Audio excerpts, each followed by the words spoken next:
이번에 여러분들이 이제 입사하셨는데 특별히 원주중앙교회에 우리 목사님께서 저에게 당부를 하신 것이 있습니다. 그 목사님이 모셔오신 분이 우리 이미화 자매님이신데, 이분이 당뇨로 오셨는데 특별히 이곳에서 당뇨 환자가 어떻게 생활해야 되는지를 좀 교육시켜 주시고, 그것이 이제 집으로 돌아가셔도 계속해서 유지될 수 있도록 좀 훈련을 시켜주시면 좋겠다라고 부탁을 받았습니다. 사실 그 말씀을 듣고 우리 모두에게도 그것이 필요하다고 생각이 들고, 이번에 오신 분 보면 다양한 질병으로 오셨지만 모두에게 필요한 것이 일단 건강한 생활 양식을 배우는 것, 다음에 이 양식을 내 삶의 습관이 되도록 훈련하는 것, 이것이 필요하다고 생각이 듭니다. 그래서 오늘 아침 추워서 이제 아침에는 우리 모든 입사자들 건강 체크를 했죠. 건강 체크를 해보니까 제가 깜짝 놀랐습니다. 제가 그렇게 신신당부를 했건만 물을 제대로 마시는 분이 없다는 사실입니다. 그래서 오늘 제가 가장 기본적인 것을 다시 한 번 더 제가 강의를 해야 되겠다 생각이 들었습니다. 먼저 물부터 좀 이야기를 하고, 다음에 이제 밥 먹는 법 다 알잖아요. 다 밥 먹고 다 살았잖아요, 지금까지. 그렇지만 다시 배워야 됩니다. 한번 배워보십시다. 여러분, 물은 참 중요하죠. 우리 몸의 70%가 물입니다. 그리고 사람이 죽는 것은요, 우리 몸의 수분이 점점점 빠져나가면 죽습니다. 어린 나이 때는요 완전히 막 물덩어리죠. 그래서 한 90%, 80%가 물인 것 같아요. 물컹물컹해. 그러다가 이제 점점 나이 들면서 단단해지잖아요. 나중에 늙으면요 단단한 것이 아니라 쪼글쪼글해집니다. 수분이 빠져가지고. 그래서 여러분, 물은 굉장히 중요합니다. 우리 세포가 사실은요 다 물로 다 쌓여져 있습니다. 그래서 우리 신체를 보면 우리 신체 가운데 물이 가장 많은 우리 신체 부위는 뭘까요? 예? 배. 예. 자, 제가 드리는 말씀이 뭐냐면 간, 배, 뭐 심장, 피부, 뭐 눈, 머리카락, 뼈, 뭐 이런 것 중에서 물이 가장 많은 것은 어딜까요? 자, 이걸 맞추는 분에게 제가 특별히 선물을 드리겠는데요. 뭘 선물 드릴까? 자, 특별히 축복 기도를 해드리겠습니다. 어디가 제일 물이 많을까요? 자, 제가 그러면 사지선다로 제가 문제를 내보겠습니다.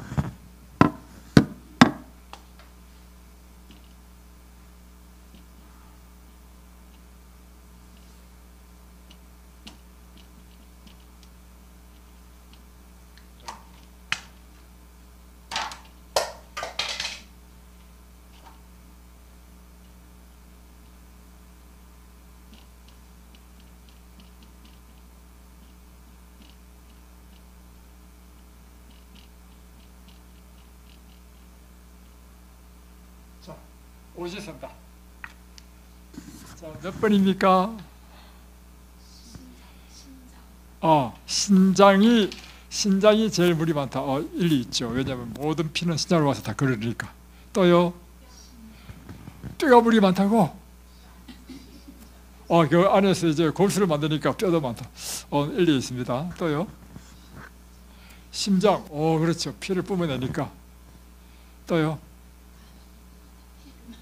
폐도, 왜냐하면 공기를 흡입할 때 모세혈관이 잘 발달되어 있습니다. 산소를 캐치해야 되니까. 캐치하고 이산화탄소 내보내고 하기 때문에. 자, 답을 말씀드리겠습니다. 가장 물이 많은 것은 눈입니다. 눈은 95%, 뼈는 22%, 심장은 몇 퍼센트냐면 75%, 신장도 75%, 폐도 75% 정도. 비슷비슷합니다. 정말 이렇게. 저도 놀랐어요. 눈이 이렇게 물이 많은지. 그래서 눈물이 많다고? 맞아. 예. 자, 여러분, 이제 물이 하는 역할을 한번 생각해 보십시다. 물이 뭘 하죠? 물의 역할, 우리 몸에서 물이 하는 역할. 그렇죠. 물은 굉장한 해독입니다. 그래서 여러분, 이 디톡스 할 때,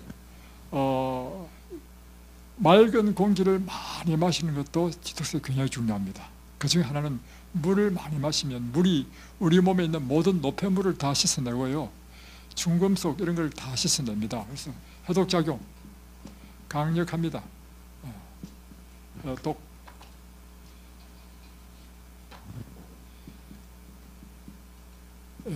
그래서 여러분 물을 안 마시면 여러분 소변을 보면 어떻게 되죠?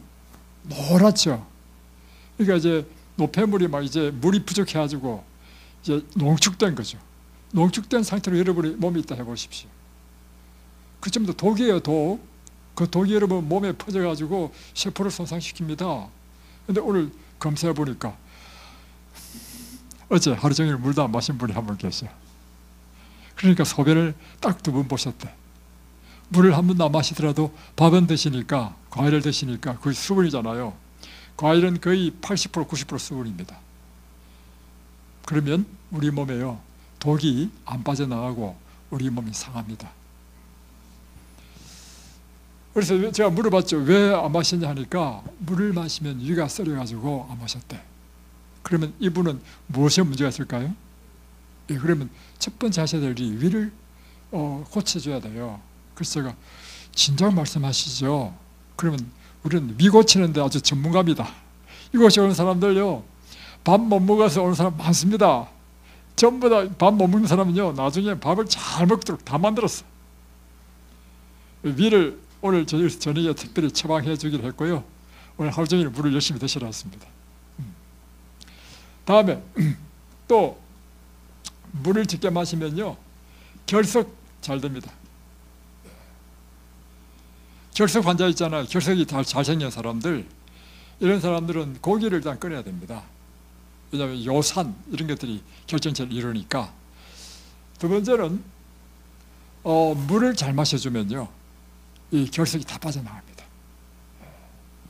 또 물이 하는 역할, 이거 다 해독이죠. 가장 중요한 것은요 우리 신체의 대사작용에 굉장히 중요하죠. 모든 대사는 물이 있어야 됩니다. 이 안에도 체액이 있죠. 장 안에도 피도 다 물이죠. 물이 없으면 산소와 영양분을 공급 못합니다. 물이 아주 절대적이죠. 또 물은요 체온을 조절합니다. 체온. 그래서 물이 아주 중요해요. 더위와 추위에도 불구하고 사람이 추울 때는 이게 물이요 딱 안으로 감쌉니다. 그러다가 더우면요 발산을 해요. 땀으로 흘려. 그래서 땀이 마르면서 체온을 떨어뜨린단 말이에요. 또 하는 것이 뭘까요? 체액의 균형을 유지하고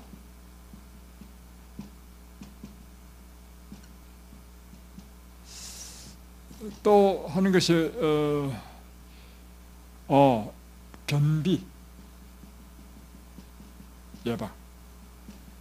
그래서 물어보니까 이분이요, 아까 물 한 번도 안 드셨다는 분 물어보니까 여기 오셔서 지금까지 변을 한 번도 못 보셨대.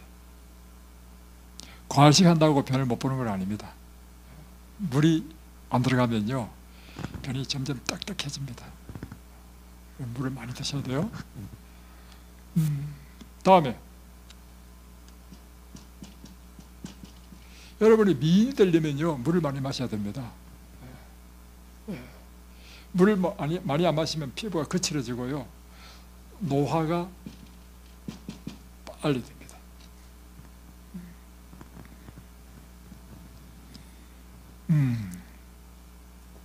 다음에 집중이 떨어지죠. 저 같은 경우는 짜증이 나더라고. 또 두통도 나고. 또 혈압이 아주 중요합니다. 혈압도 조절해집니다. 그래서 물을 적게 마시면 혈압이 높아지거나 낮아지거나 들쭉날쭉해집니다. 다음에 아주 중요한 것인데요. 면역력과 관계 있습니다. 물을 충분히 못 마시면 면역력이 떨어집니다. 그래서 이 감염성 질환, 감기 같은 데 잘 걸립니다. 그래서 감기 걸릴 때 좋은 치료제는 뭐냐면 큰 대야에 뜨거운 물을 다 받아가지고 꿀물을 탁 가지고요 한 접시를 마시는 거예요. 그러면요 좋은 감기 치료제 중에 하나더라고요. 해보니까. 그래서 여러분 감기약 먹으면 감기가 낫는 이유를 설명해 드리겠습니다. 감기약 먹으면 목이 막 타요. 그래서 물을 계속 먹게 돼요. 또 감기약 먹으면 요즘은 졸리지 않는 약도 나오지만 옛날에는 다 졸렸어. 잠을 자서 자. 그러면 결국에는 왜 나느냐면 물을 많이 마시고 많이 자서 낫는 것입니다. 이 원리를 아셔야 돼. 예, 오케이. 그래서 하루에 여러분 그러면 물을 얼마만큼 마셔야 될까요? 예? 예. 정답을 아시네. 2리터입니다. 2리터면 보통 250cc의 8잔입니다. 자, 2리터를 어떻게 마시는지 설명해 드리겠습니다. 아침에 여러분이 딱 일어나면 제일 먼저 양치를 하십시오. 여러분의 구강의 건강은요 굉장히 중요합니다. 그래서 항상 아침에 일어나면 양치 딱 하고요 자기 전에도 양치하면 딱 하고 자면 좋습니다. 그리고 양치를 한 다음에 물을요 여러분이 가능하다면 250cc를 2잔을 마시면 좋고요 좀 거북스럽다 나 못 먹겠다면 250cc를 1잔 반 드시면 좋겠고요 1.5잔도 부담스럽다면 한 잔만 드십시오. 그러면서 어떻게 하냐면 30분 간격으로 계속 마셔서 250cc가 3잔 정도를 마시는 게 좋습니다. 750cc죠. 마실 수 있는 분은 1리터를 마시는 게 좋습니다. 아침밥 먹기 전에. 왜 그런가 하면 자기 전에는요 가능하면 물을 안 드시는 게 좋아. 왜냐하면 깊은 숙면을 취해야 되기 때문에. 그래서 자기 전에는 물 1잔 정도만 딱 마시고 다 주무시는 게 좋아. 그래서 아침에 이렇게 3잔 이상 마셔주는 거예요. 다음에 자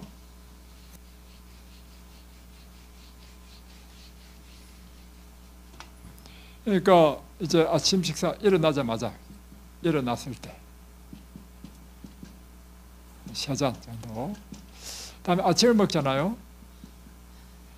아침 먹을 때 아침 먹기 전 30분 이전에 물을 마셔야지 아침 먹기 전에 물 마시면 안 됩니다. 왜 그럴까요? 예, 물은 우리 위에 들어가면 30분 만에 소화됩니다. 소화수 다 되어버려요. 그렇기 때문에 음식에 들어가기 전에 물이 없어야 돼요. 이 물이 없어야 음식 들어갈 때 소화시키는데 소화액이 음식을 잘 소화시킬 수 있단 말이에요. 원리를 아시겠죠? 그래서 30분 전까지만 물을 마시고 아침 식사를 했다. 아침 식사 우리가 보통 1시간 하잖아요. 그러면 7시 30분에서 8시 30분까지 하면 몇 시부터 오전에 물을 마셔야 될까요? 자, 이것도 소화관이 되어 있습니다. 자, 위에서 음식물이 있는데 이 음식물이 소화되고 난 다음에 물을 마셔야 돼. 그러면 이 음식물이 위에서 얼마 정도 소화되느냐? 이것은 사람마다 다 다릅니다. 왜 다르냐? 첫 번째, 이 음식을 여러분의 입에서 얼마나 많이 저작했느냐, 씹었느냐. 많이 씹었냐에 따라서 위의 소화 시간은 확 줄어듭니다. 두 번째는 얼마나 많은 양의 음식을 먹었느냐에 따라서 소화 시간이 달라져. 그래서 여러분이 과식을 하지 말아야 되는 이유는 뭐냐면 음식을 많이 먹으면 많이 먹을수록 소화시키는 시간이 많이 걸리고 소화시간뿐만 아니라 소화시키는 것은요 엄청난 에너지를 필요로 해요. 그래서 여러분 이런 경험 했잖아요. 늘 밥 먹다가 이제 금식을 하게 됐어. 금식하니까 시간이 얼마나 많이 남는지, 왜 남는지 생각해 봤거든요. 해보니까 일단 밥 먹는 시간도 짧아. 근데 그뿐만 아니라 더 중요한 게 뭐냐면 소화시키는 데 시간이 거의 안 걸려요. 안 걸려요. 과일은 사실은요 우리가 1시간 잡지만 1시간 이내에 다 소화가 돼버립니다. 그리고 양도 얼마 안 되기 때문에 이 부담이, 에너지를 그렇게 많이 필요하지 않아. 그러니까 우리가 사실 음식을 이 2시간 반 이렇게 소화되거든요. 보통의 경우에는 2시간 반, 뭐 많이 걸린 사람 3시간 이렇게 소화된단 말이에요. 소화되는 동안에 사실은 위에서 계속 일을 하기 때문에 활력을 빼앗겨버려요. 그래가지고 무슨 일을 바로 시작 못해. 밥 먹고 나서 바로 일 못하잖아요. 그리고 그 시간도 빼앗기는데 과일 식사하고 금식하게 되니까 밥 먹자마자 뭐든지 할 수 있어. 그러니까 제가 금식해보니까요, 막 시간이 얼마나 많은지, 야, 밥 먹는 거요 대단히 많은 시간을 요구합니다. 그래서 이걸 생각해 보시면 여러분이 보통 소화시키는 한 2시간 반 정도 걸린다 생각하시면 되고, 2시간 반 걸리니까 11시부터 이제 물을 마실 수 있는데, 넉넉 잡아서 한 3시간 정도 잡으면 11시 30분부터 물 마시면 되겠죠. 이건 각자의 소화력과 그날 먹은 음식에 의해서 본인이 느끼는 대로 하시면 됩니다. 이렇게 해서 몇 잔을 마시라고요? 2잔. 250cc, 2잔이니까 500cc죠. 또 마셔주는 거라. 다음에 먹는데 언제까지 마셔야 되느냐? 요거요 12시까지 마셔야 됩니다. 까지. 왜냐하면 우리가 점심을 언제든 먹기 때문에 12시 반에 식사를 하기 때문에 12시까지 식사를 해야 30분 동안 물이 이제는 다 흡수되고 우리 위가 비어 있어서 음식을 맞이할 준비를 한단 말이에요. 자, 이렇게 해서 이제 또 오후에도 식사 후에 2시간 반이나 3시간 이후부터 이제 먹어주면 되죠. 그래서 이상적인 것을 설명해 드리겠습니다. 이상적인 것은 2시간 반이 되면 최소한 위에서는 소화가 맞춰주는 게 좋아요. 그래야 11시부터 12시까지 1시간 동안 물 2잔을 마실 수 있으니까 30분 간격으로 이렇게 마셔도 된단 말이에요. 물론 11시 반부터 해도 30분 간격으로 할 수 있어. 그래서 이렇게 하기 위해서는 음식을 너무 많이 먹지 말라. 그리고 환자들은요, 음식을 많이 먹는 것이 치료에 도움이 안 됩니다. 활력을 빼앗기기 때문에. 그리고 여러분 걱정하지 마십시오. 환자들이 제일 문제는 뭐냐면 살이 빠지잖아요. 왜 살 빠지느냐 하면 음식을 적게 먹어서 살 빠지는 게 아니고요, 여러분 질병 자체가 소모성입니다. 질병이 있는 한 여러분 살이 안 찝니다. 그래서 여러분이 위에 적당한 만큼만 넣어주는 게 좋습니다. 오케이. 자, 다음에 또 물에 대해서 생각한다면 마지막으로 이거 하나 볼 수 있겠죠? 사람들이 참, 그런 막 유튜브에도 보도 그렇게 나오더구만. 유튜브에도 나오고 건강서적에 보면 그런 말이 나오는데요, 사람들이 어떻게 자꾸 생각하냐면 좋은 물을 어떻게 생각하냐면요, 자연수라고 생각합니다. 자연수. 맞아요. 자연수는 자연수인데요, 자연수라고 다 좋은 물이 아닙니다. 그래서 근데 제가 자연수가 좋은 물이라고 하는 이론을 보니까 여기에는 미네랄이 풍부하다, 물 속에. 그래서 미네랄이 있는 물을 마시기 때문에 자연수가 좋다. 이거요 잘못된 것입니다. 그래서 마치요 물을 끓여서 먹으면 안 되는 줄로 생각하고, 정수기로 물 먹는 것은 미네랄을 다 걸러버리기 때문에 영양가 없는 물이라고 생각하는데요, 물의 기능은요 영양분을 흡수하는 것이 아닙니다. 영양분을 어디서 흡수하냐면 음식에서 먹는 것입니다. 그래서 여러분, 제일 좋은 물은 무슨 물이 제일 좋은 물이냐면, 말씀드릴게요. 제일 좋은 물은요, 미네랄이 전혀 없는 그야말로 순수한 물, 이게 제일 좋은 물입니다. 한마디로 표현하면 정유수가 제일 좋은 물입니다. 근데 사람들은 정유수만 설사한다. 그거 다 거짓말입니다. 예. 그러니까 그러니까 정유수, 순수한 물이 정유수잖아요. 정유수가 제일 좋은 물이에요. 왜냐하면 미네랄 제로야. 그런데 우리 초등학교 때 어떻게 배웠냐면 정유수 물 먹으면 설사한다고 배웠습니다. 그거 거짓말입니다.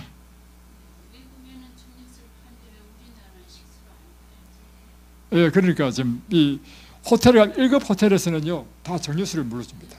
예. 자, 제가 이렇게 설명할게요. 그래서 이거를 여러분이 좀 아셔야 돼, 기본적으로. 만약에 미네랄이 많은 것이 좋은 물이라 한다면요, 여러분,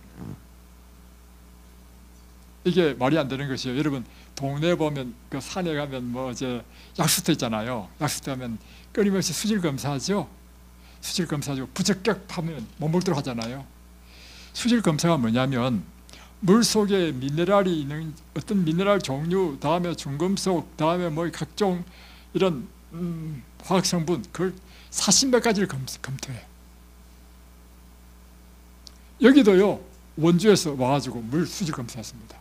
그 결과표를 줬는데요, 46가지를 검사하는데 이 속에 보면 뭐 수원, 뭐 철분, 망간, 마그네슘, 뭐 어떤 이름도 알 수 없는 쫙 나와. 그리고 뭐라 되어 있냐면 합격점이 뭐냐면 불검출이 합격인 항목도 있고요. 어떤 항목은 얼마 수치 뭐 0.02 이하이어야 합격이다. 이렇게 돼 있지요. 뭐 이상이 합격이다. 이런 게 하나 한 개도 없어. 이걸 무엇을 의미합니까? 물속에 미네랄 이런 것이 있는 것은 식수에 불적합하다는 뜻입니다, 여러분. 연수가 있고 경수가 있죠. 연수는 뭐고 경수는 뭡니까? 연수는 부드러운 물이고 경수는 뻣뻣한 물입니다. 물이 왜 뻣뻣할까요? 미네랄이 많으면요, 경수됩니다. 그러면 여러분, 경수를 먹기 왜 연수 먹습니까? 경수 먹으면 큰일 납니다, 여러분. 목욕물도 못 씁니다, 이 물은. 그래서 여러분, 다시 한번 이야기하는데요, 물의 기능이란 뭐냐면 체액의 균형을 맞추고, 다음에 이 우리 몸의 노폐물을 빼내고, 다음에 우리 몸에 수분을 공급하는, 체온 조절하고, 이게 그 기능이죠. 영양분 섭취는 어디서 한다? 음식에서. 여러분, 그래서 그걸 아셔야 됩니다. 물에 있는 미네랄과요, 우리가 음식에서 먹는 미네랄은 다릅니다. 어떻게 다른지 가르쳐 드릴게요. 미네랄 예를 들면 뭐 철, 구리, 뭐 이런 거 있잖아요. 이런 거 다 필요하거든요. 근데 이것이 두 가지 종류가 있습니다. 무기 미네랄이 있고 유기 미네랄이 있습니다.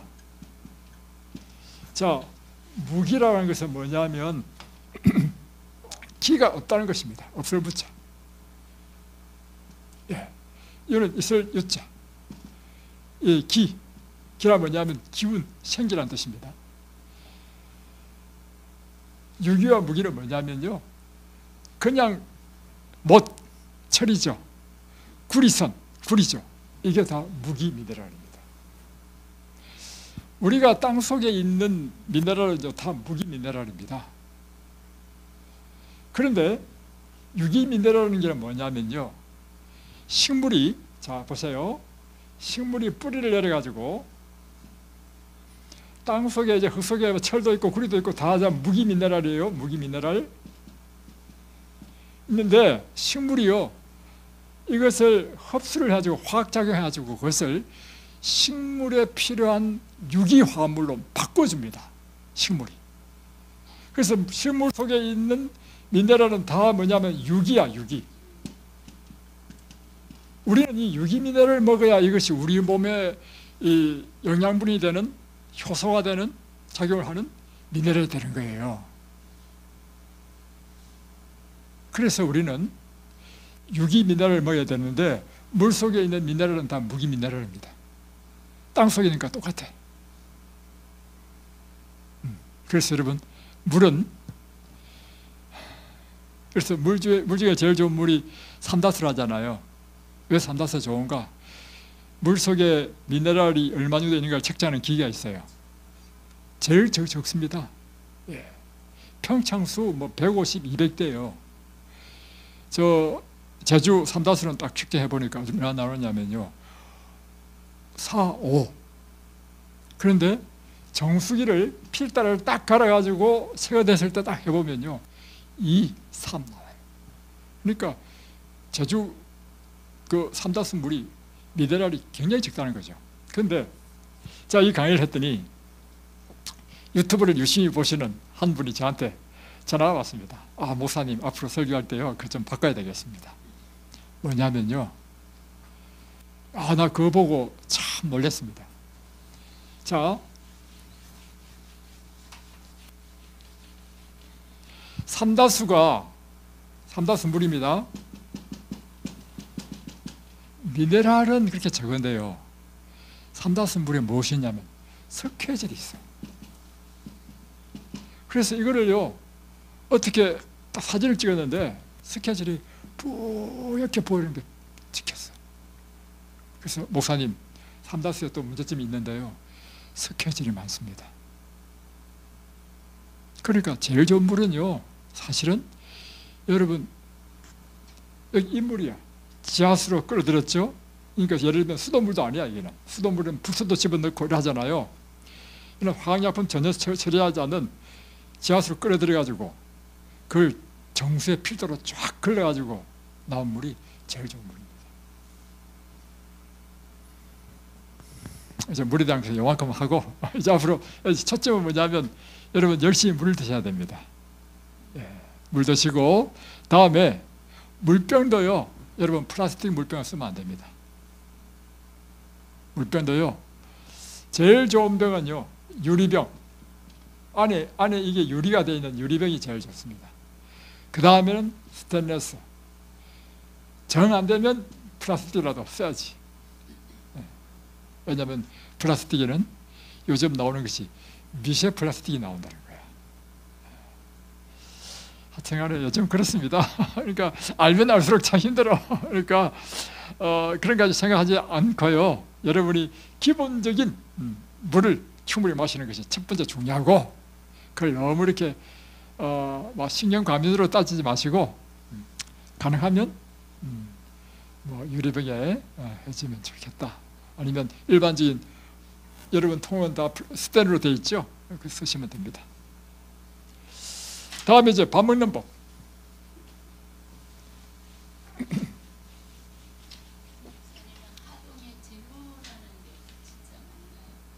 하동물 굉장히 좋아요. 제로까지는 안 됩니다. 제로는 거의 없습니다. 없고요. 근데 물 중에, 제가 발견한 물 중에는 하동 베델에 있는, 요즘 베델은 이제 요양은 안 하죠. 제가 옛날에 할 때 가보니까 베델 요양원의 물이 제일 좋아요. 여기 목욕을 해보면요, 미끈미끈하고요, 아주 물이 진짜 기가 막힌 물입니다. 근데 이쪽 물도요, 검사를 했는데 정말 제일 좋은 물입니다. 하동가는 모르겠지만 하여튼 참 좋은 물입니다. 그럼 목욕해보시면 딱 아시는데, 여러분이. 물 좋죠? 다음에 밥 먹는 법.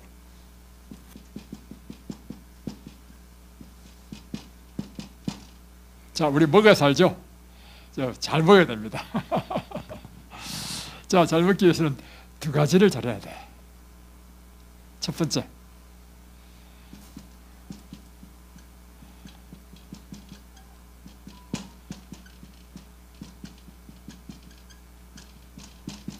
무엇을 먹고 무엇을 먹지 말아야 되는가. 두 번째는 먹는 것도요, 어떻게 먹어야 되는가.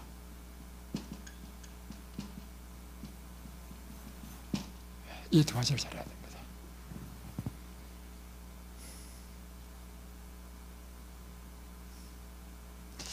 무엇을 먹고 무엇을 먹지 말아야 되죠? 이 기준은요, 무엇을 기준으로 했냐면 우리 유전자에 이미 기록되어 있는 정보가 최고겠죠. 우리 유전자에 무엇을 먹도록 되어 있느냐, 유전자에 기록된 그대로 먹어야 돼. 여러분 몸속에 있는 유전자를 읽을 수 있어요? 못 읽죠. 그걸 읽도록 우리에게 주신 것이 바로 성경입니다. 성경은요, 우리 몸에 새겨준 모든 법칙들, 유전자의 정보가요, 우리가 읽을 수 있도록 글로 쫙 표현된 것이 성경입니다. 여기 보니까 창세기 1장 29절에 우리 유전자에 어떻게 기록되어 있냐면, 우리가 먹어야 될 음식은 곡식, 다음에 과일, 견과, 채소입니다. 그런데 반대로 여러분이 육류, 생선, 유제품, 계란 이렇게 드시면 여러분이 일어나는 일은 반드시 병이 걸립니다. 여기에 상담해다 보니까 우리 예쁘장한 자매님이 이제 오셔가지고 상담해 보니까 이분이 내가 건강을 위해서 살을 좀 빼야 되겠다 하죠. 살 빼기 위해서요. 탄수화물을 적게 먹기 위해서 밥은 안 먹고 뭘 먹냐면 유튜브 보니까 계란이 좋다더라. 날마다 계란을 먹었대요. 몇 개 먹었는지 모르겠지만 뭐 밥 대신 뭘 하루에 2개씩, 하루에 2개씩 계란 날만 먹은 거야. 여기에다가 뭘 또 더했느냐, 플러스 스트레스 받았어. 이랬더니 암이 걸려버렸어. 그런데 여러분 유튜브 보니까요, 유튜브 다 믿지 마십시오. 유튜브 보니까 계란이 좋다고 계란 먹으라는 유튜브 얼마나 많은지 몰라. 그래서 그거 보고요, 지난 7월인가에 우리 부부가 한 번 오셨어요. 부부가 오셨는데 이분은요, 날마다 계란찜을 해 드신대. 계란이 좋다는 그걸 보고. 여러분, 계란 참 맛있죠. 계란이요, 제가 연구 논문을 보니까요, 육류보다도 6배나 암을 일으킨대, 계란이. 저도 몰라요. 연구 논문이 이렇게 돼 있어요. 근데 계란이 얼마나 매력적이지. 어떤 우리 믿음 좋은 한 분이 오셨는데, 이분이 통계이죠, 통계. 이게 뭐냐면 통계적으로 이 의학적인 실험이라는 게 뭐냐면요, 통계적으로 관찰하는 거예요. 예를 들면 육류가 결정적인 발암 물질이다, 암과 관계되어 있다. 이것도요, 통계입니다. 뭐냐면 통계표들이 나오는 거예요. 각 국가마다 육류 소비량이 많은 국가를 점을 찍었어요. 예를 들면 미국, 캐나다, 유럽 제일 많거든요.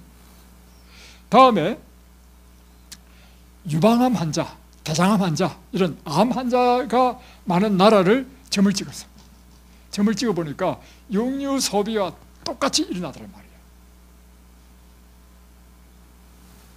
그러니까 여기는 육류는 뭐와 관계 있다?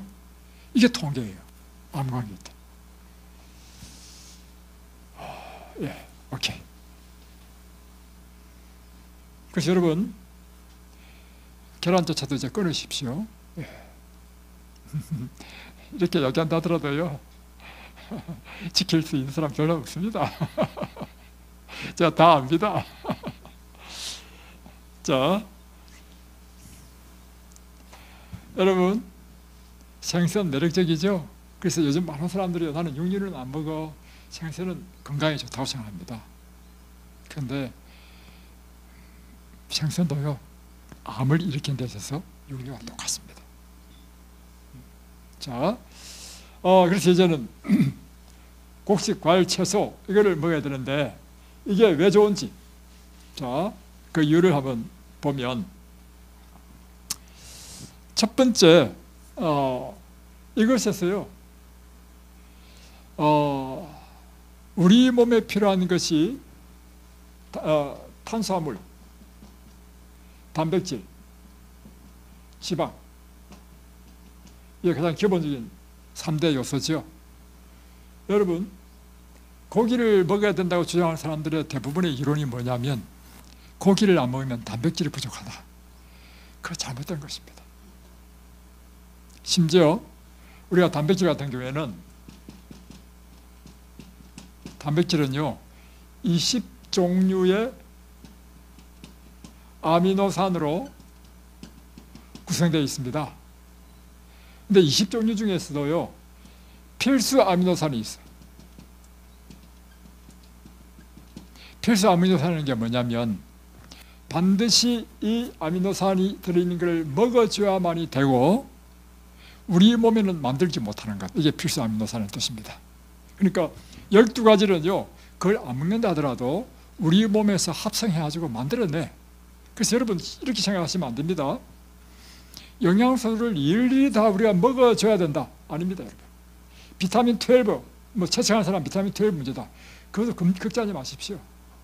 왜냐하면 그것이 안 먹는다 하더라도 우리 몸에서 그걸 만들어내요. 심지어 여러분 소 보십시오. 소는요 풀만 먹잖아요. 풀만 먹는데 비타민 12 전혀 문제 없습니다. 풀이 뭐예요? 풀은 다 섬유질입니다. 섬유질. 그런데 채식 동물들은요 섬유질만 먹는데 이 섬유질로 뭘 만들어내냐면 그 몸에서요 탄수화물, 단백질, 지방, 칼슘 다 만들어내. 그러니까 소가 풀만 먹는데 막 경치 이렇게 크고 막 뼈가 얼마나 강한지. 그걸 일일이 먹으면 소가 얼마나 단백질을 많이 먹어야 되겠습니까? 그렇지 않습니다. 사람도 마찬가지예요.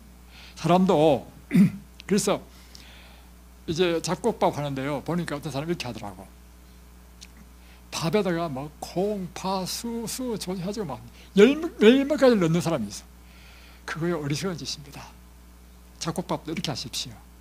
현미밥에다가 오늘 아침에는 콩 넣고 내일 아침에는 조를 넣고 이렇게 하는 것이 잡곡밥입니다.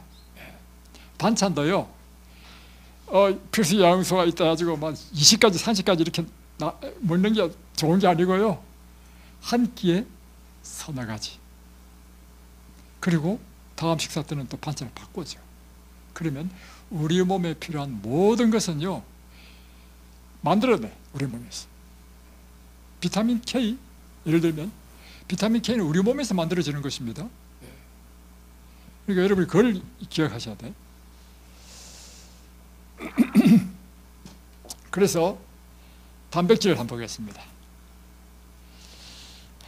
여러분, 우리 몸에 필요한 8가지의 필수 아미노산이 있는데요, 여러분이 곡식 가운데 예를 들면 흉년이 들었다 그래가지고 1년 동안, 실제로 그런 사람이 있습니다. 미국의 대공황 때 너무 가난해가지고 공황기간 동안 몇 년 동안 감자만 먹었대. 감자만 먹었는데 전혀 문제가 없더래. 왜 그럴까? 이해를 못했어. 그러다 이 사람이 이런 생리학 시간에 공부를 하면서 이유를 깨달았습니다. 뭐냐면 그 교수가 이야기하기를 우리 몸에 8가지 필수 아미노산이 있는데 각 식물마다 8가지 필요한 필수 아미노산의 양을 딱 정해놨는데, 감자 한 개만 먹는다 하더라도 필수 아미노산 8가지의 필요한 양, 뭐 예를 들면 루이신은 요만큼 필요하고 메티오닌은 요만큼 필요하고 또 뭐는 이만큼 필요하고 이렇게 있을 거 아니에요. 감자 한 가지만 먹는다 하더라도 8가지의 필수 아미노산의 최저치 이상이라는 거예요. 이상. 이해되십니까? 그러니까 감자 한 개만 먹어도 그렇고, 그렇죠. 단백질을 구성하는 20가지 종류의 아미노산으로 단백질이 구성되어 있는데, 자, 그 가운데 필수적으로 섭취해줘야 될 8가지 아미노산이 있어요. 자, 이 8가지는 반드시 먹어줘야 되는데 감자 한 개만 먹는다 하더라도 8가지의 필수 아미노산을 다 충족시킨다 이 말이에요.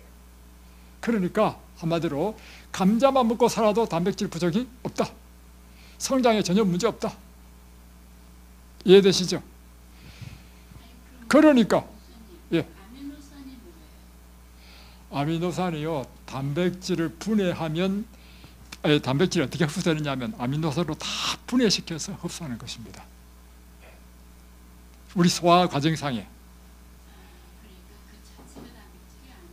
그렇지.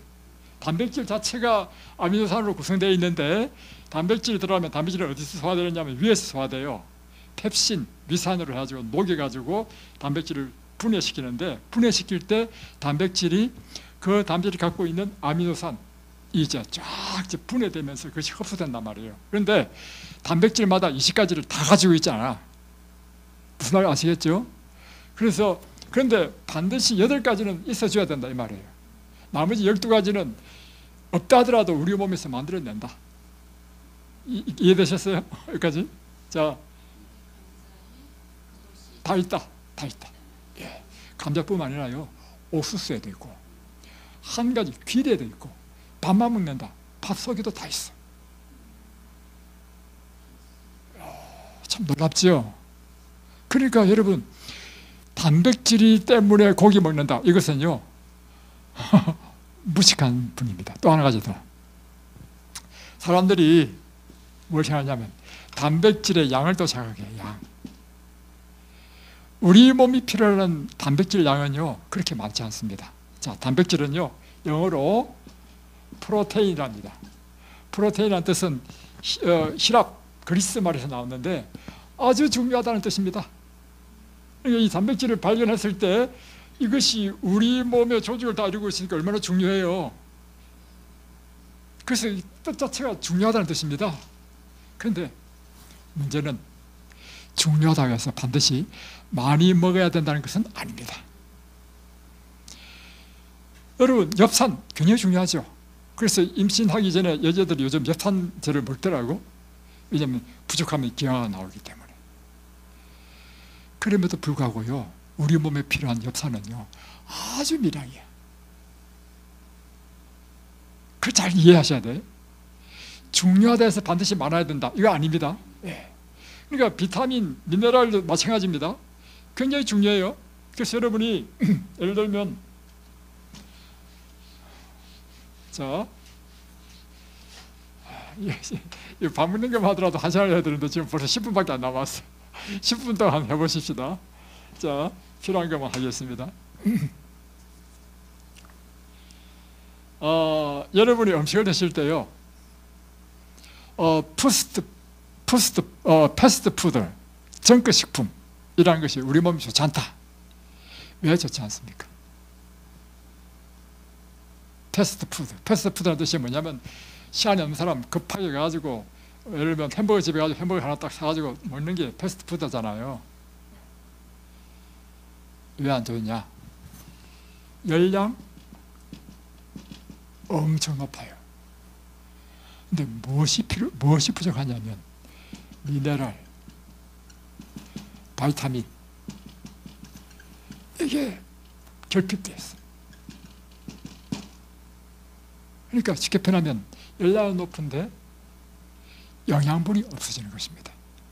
근데 여기 하는 일이 뭐냐면 사실은 열량이 때문에 탄수화물, 다음에 단백질, 지방은 많이 있을 수 있습니다. 그 햄버거 보면 안에 소고기 넣어주잖아요. 근데 결정적으로 미네랄, 바이타민이 부족하면 안 되는 이유가 뭐냐면 이것이요, 우리 몸에 들어가지고 소화되고 다음에 피가 되고 살이 될 때에 그 효소작용하는 것, 이 작용이 미네랄과 비타민이 한단 말이에요. 이 효소작용이 없으면 이것이 양이 아무리 많다 하더라도 사용이 안 돼. 사용이 안 되면 뭐가 되느냐면 우리 몸에 쓰레기가 돼. 쓰레기가 되면 독이 돼. 병이 생깁니다. 그래서 여러분, 우리가 채소,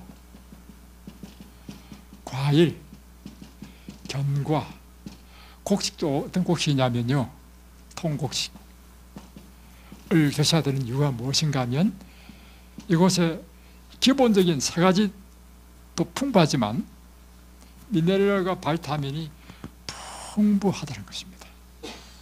우리 몸이 필요한 것은 산원소, 음식으로 섭취하는 미네랄, 비타민이 필요하다는 것입니다. 그래서 여러분, 특별히 여러분, 채소와 과일은요 굉장히 중요합니다. 곡식은 통곡식을 먹어야 되는 이유가 뭐냐면 껍질에 많기 때문에. 그래서 통곡식을 먹어라, 껍질째 먹어라 하는 이유가 그것이고요. 자, 하루에 얼마만큼의 채소와 과일을 먹어야 되는가? 그게요, WHO 국제보건기구에서 권장하는 양은요, 하루에 400g의 채소와 과일을 먹어라. 여러분이 아침, 점심, 저녁으로 먹는 채소와 과일의 무게를 딱 달아보면 얼마 되는지 아십니까? 여러분은요, 최소한 한 600에서 800대입니다. 자, 설명해 드릴게요. 자, 그래서 오늘 무게를 한번 달아봤습니다. 달아보니까요, 오렌지 하나 딱 달아보니까 오렌지 하나가 300g이 넘어. 한 400 얼마 돼요. 300 얼마가 돼. 자, 보십니다. 자, 한번 보세요. 자, 오늘 아침 식사, 점심 식사 딱 보면 이거죠. 오늘 아침 식사 사진 찍어놨습니다. 오늘 찍은 거를 보여드리겠습니다. 보여줄 수는 없겠네. 내 사진이 있으니까. 자, 오늘 먹은 게 뭐냐면 마스프. 이 마스프에 마가 들어갔죠. 마는요 뿌리 채소입니다. 마도 채소예요. 다음 여기에 보니까 뭐도 들어갔냐면 감자도. 감자도 뿌리 식품입니다. 감자도. 자, 또 양파, 파프리카, 예, 브로콜리 들어갔고, 다음에 캐시넛. 캐시넛은 견과죠. 여기까지 전부 다 뭐예요? 야채예요. 자, 파프리카 이제 우리 스프 먹은 것만 이것입니다. 다음에 또 밥에 뭐가 들었냐면 샐러드를 먹었죠. 샐러드에 상추, 다음에 양배추, 또 뭘 집어넣나? 뭘 집어넣었어요? 끝인가? 다음 여기다가 소스는 뭐예요? 토마토 소스. 다 토마토라는 것입니다. 다음에 또 과일로 뭐가 나왔냐면 야채과 과일 나왔습니다. 방울토마토. 다 채소죠. 다음에 또 뭐가 나왔냐면 열무김치. 이것도 또 채소죠. 또 뭐가 나왔냐면 애호박볶음.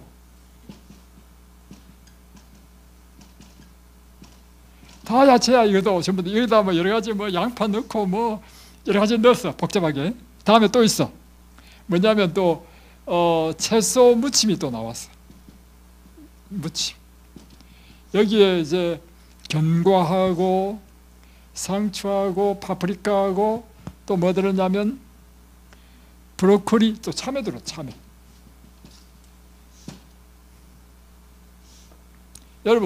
여러분이 먹은 거 토탈 다 합해 보십시오. 이 몇 g입니까? 아침에만 먹은 거 하더라도요, 내가 보니까 최소한 300g 되겠네.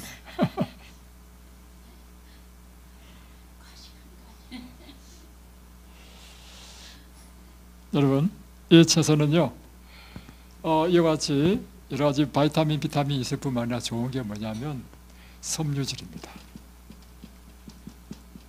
자, 이 섬유질에 대한 이해가요, 옛날에는 과학이 발달하기 전에는 단순히 섬유질은 우리 몸에서 흡수되지 않는다.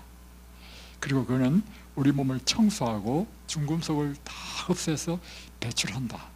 장을 청소한다. 그리고 수분을 적절하게 조절하는 역할을 하죠. 당을 조절하는 역할을 하고. 그런데 점점점 의학이 발달돼가지고 섬유질이 굉장히 중요하다는 사실을 발견하고요. 이제는 탄수화물, 지방, 단백질 이와 같은 5대 영양소 안에 섬유질을 집어넣었어. 왜냐? 이 섬유질이요, 무엇에 영향을 미치느냐면 장의 건강에 아주 중요해요. 장의 건강. 그리고 이 장에서 이것이 발효되면서요, 흡수돼가지고 옛날에는 에너지가 안 된다는데 이제는 전체 에너지의 10%를 공급하는 것이 장에서 섬유질을 발효시켜서 흡수하는 것이 10% 된다는 것입니다. 그리고 이 섬유질이 장의 유익균에 먹여야 돼. 장이 하는 일이 뭐냐면, 자, 장은요, 우리 몸의 면역 체계의 70% 이상을 차지하는 이상. 장이. 그러니까 장이 건강하면 우리가 건강해지고, 장이 안 좋으면요, 우리 전체 몸이 병든다는 것입니다. 거기다가 또 연구해 보니까 이 섬유질이 발효되면서요, 염증을 치료하는 물질이 나와. 더 나가서 또 뭘 발견했냐면 항암 물질이 또 나와.